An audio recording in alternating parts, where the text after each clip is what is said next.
कुछ ने ऑपोजिशन से हाथ मिला लिया और इत्तेहादी भी अभी तक कोई फैसला नहीं कर पाए हैं। लेकिन इमरान खान साहब जो प्राइम मिनिस्टर हैं वो बड़े मुतमईन नजर आ रहे हैं।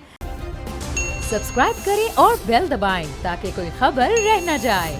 इमरान तहरीक इंसाफ के कई अरकान नाराज हैं, कुछ ने ऑपोजिशन से हाथ मिला लिया और इत्तेहादी भी अभी तक कोई फैसला नहीं कर पाए हैं। लेकिन इमरान खान साहब जो प्राइम मिनिस्टर हैं वो बड़े मुतमईन नज़र आ रहे हैं।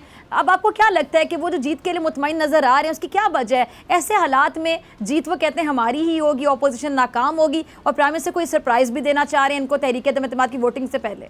देखिए, इमरान खान को ना थोड़ा सा अगर आप समझें तो आपके लिए आसानी हो जाएगी। इमरान खान ने इक़्तिदार में कोई पैसा वैसा तो बनाया नहीं और ना वो पैसा बनाने के लिए आए थे।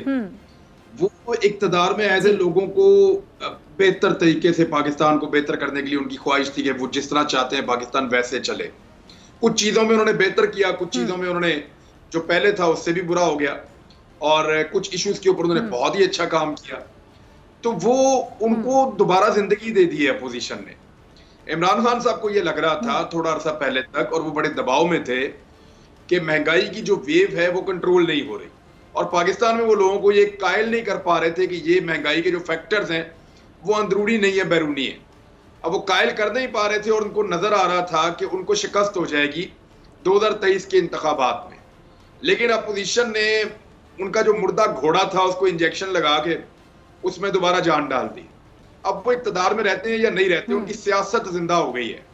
यानी ये जो एक खौफ था ना कि उनकी सियासत एक निशानी इबरत बन जाएगी और वो जब निकलेंगे तो फिर दोबारा नहीं आ पाएंगे या लोग उनको एक बुरे लफ्ज से याद रखेंगे, वो खौफ उनसे टल गया। फिलहाल हुआ ये है कि अपोजिशन ने उनके खिलाफ ये मूव करके उनको दोबारा जिंदा कर दिया है।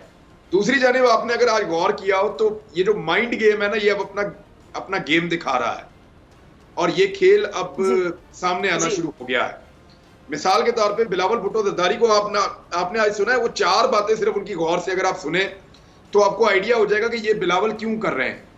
एक उन्होंने कहा कि गेट नंबर 4 को नहीं खटखटाऊंगा। ये जो गेट नंबर 4 है ना, ये PMLN की निशानी है और ये शेख रशीद साहब ने PMLN के लिए गेट नंबर 4 का लफ्ज हमेशा इस्तेमाल किया है।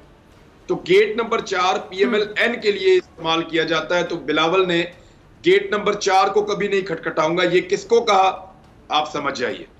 दूसरा उन्होंने कहा कि मैं काला कोट पहनकर अदालत नहीं जाऊंगा।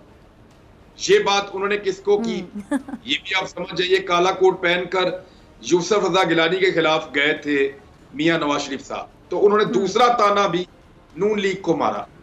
तीसरा उन्होंने कहा कि मौलाना फजलुर रहमान साहब को डीजल क्यों कहते हैं। फिर उन्होंने कहा कि इमरान खान कहते हैं कि शहबाज शरीफ बूट पॉलिश करते हैं, तो शहबाज शरीफ को बूट पॉलिश करने वाला भी बिलावल ने कह दिया।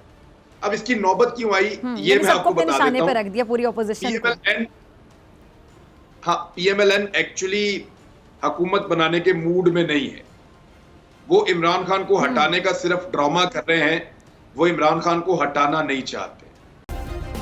सब्सक्राइब करें और बेल दबाएं ताकि कोई खबर रह न जाए।